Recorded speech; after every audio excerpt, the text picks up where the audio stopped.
हमारे भारत में आज 28 राज्य और 8 संघ राज्य मौजूद हैं। इन सभी से मिलकर हमारा पूरा भारतवर्ष हमारा महान देश कहलाता है। यहाँ के कई राज्यों में अलग अलग भाषा और संस्कृति को अपनाया जाता है, लेकिन यहाँ पर मौजूद 8 यूनियन टेरिटरी की प्रशासनिक व्यवस्थाएं आज भी केंद्र सरकार के पास है।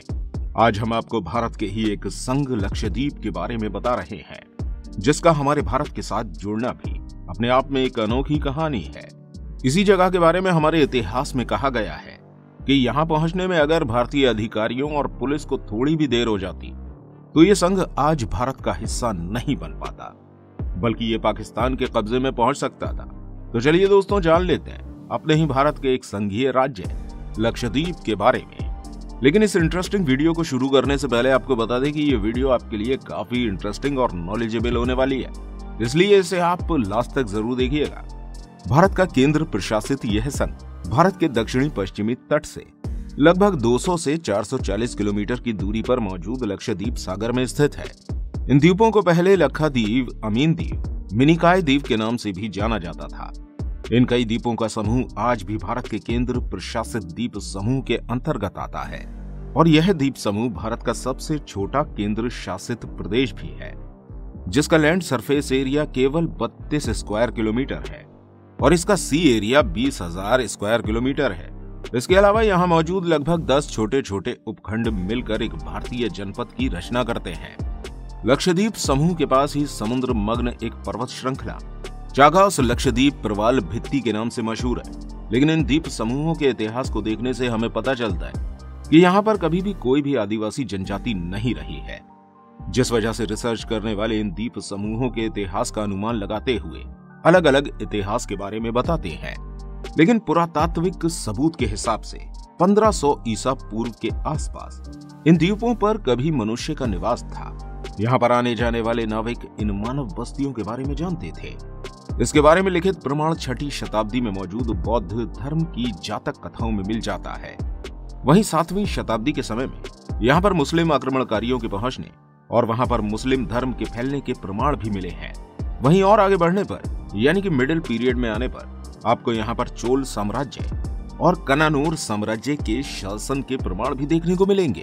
वहीं लक्षद्वीप के प्राचीन इतिहास में लगभग 1498 के समय में कैथोलिक पुर्तगालियों के वहां पहुंचने के बारे में भी जिक्र किया गया है और कुछ समय बाद ही 1545 में पुर्तगालियों को इन द्वीप समूहों को छोड़कर जाना पड़ा था, क्योंकि ये वो समय था जब मुगल भारत पर अपना कब्जा जमाने लगे थे और भारत के इन क्षेत्रों पर भी मुगलों ने अपना अधिकार कर लिया था। मुगलों के साथ साथ यहाँ पर टीपू सुल्तान का भी लंबा शासन देखने को मिला है। इसके बाद साल 1799 में टीपू सुल्तान की मृत्यु के बाद यहाँ के अधिकांश क्षेत्रों पर ब्रिटिशर्स का अधिकार हो गया था। लेकिन हमारे देश के आजाद हो जाने के कुछ साल बाद साल 1956 में इन द्वीपों को एक केंद्र शासित प्रदेश के रूप में मान लिया गया था। अगर बात करें खासतौर से लक्षद्वीप की, तो आपको बता दें कि ये 36 छोटे छोटे द्वीपों का समूह है, जो खूबसूरत समुद्र के नजारों के साथ साथ ग्रीनलैंड एस्केप के लिए दुनिया भर में पहचाना जाता है और इसी वजह से ये दुनिया भर से आने वाले पर्यटकों का टूरिज्म पॉइंट है। इसी जगह पर लाक्षद्वीप नाम का टूरिस्ट पॉइंट भी है, जो दुनिया भर में पर्यटकों के बीच काफी फेमस है और इस वजह से यहाँ पर पर्यटकों का आना जाना लगा रहता है।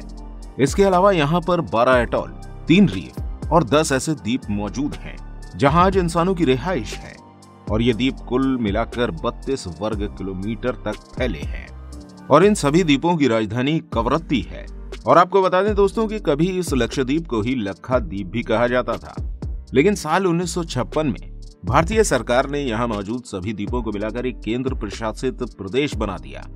1973 में भारतीय सरकार ने लक्षद्वीप, मिनिकॉय और अमीनी दीवी द्वीपों को मिलाकर लक्षद्वीप नाम दे दिया। इस द्वीप समूह की कुल आबादी साल 2011 की जनगणना के हिसाब से 64,473 है।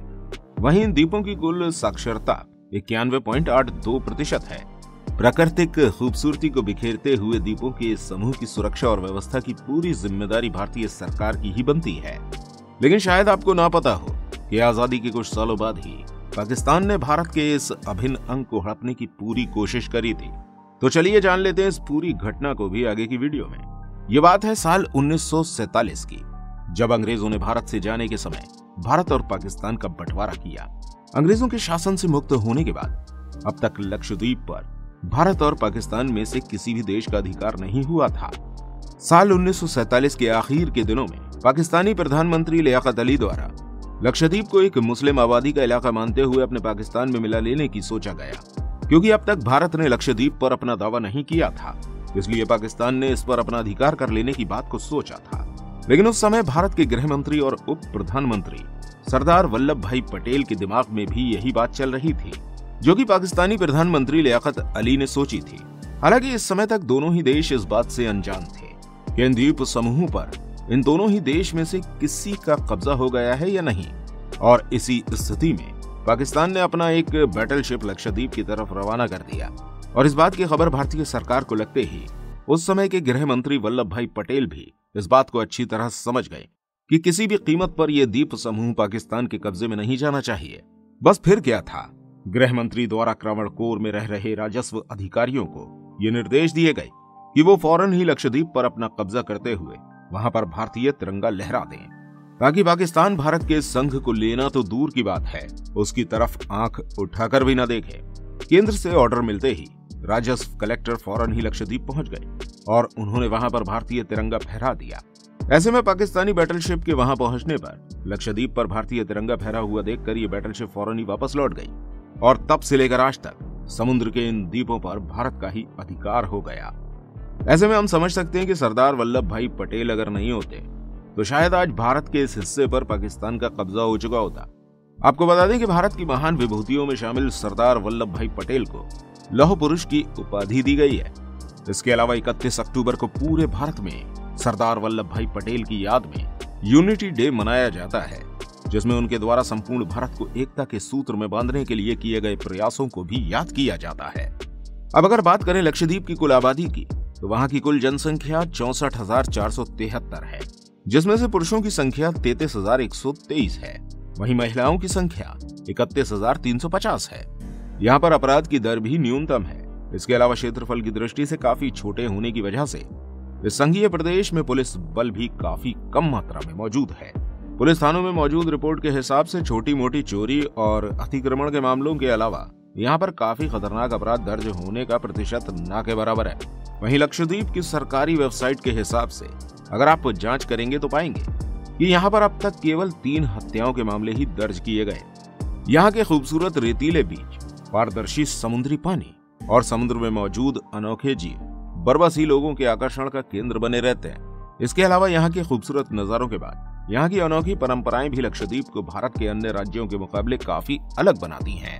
अपने यहाँ आने वाले पर्यटकों को ध्यान में रखते हुए यहाँ पर सरकार ने उनके हिसाब से भोजन और होटलिंग की व्यवस्था कर रखी है। अगर आप भी प्राकृतिक नजारों और घूमने फिरने के शौकीन हैं, तो एक बार भारत के खूबसूरत संघीय प्रदेश में आप जरूर विजिट करें। फिलहाल आज की वीडियो के लिए इतना ही। आपको हमारी ये इंटरेस्टिंग वीडियो कैसी लगी हमें कमेंट करके जरूर बताइएगा, और भी वीडियोस देखने के लिए हमारे चैनल को सब्सक्राइब कीजिए। इस वीडियो को शेयर और लाइक करना बिल्कुल ना भूलें। मिलते हैं आपसे फिर किसी अगली वीडियो के साथ। तब तक के लिए अपना ध्यान रखिएगा। Good bye.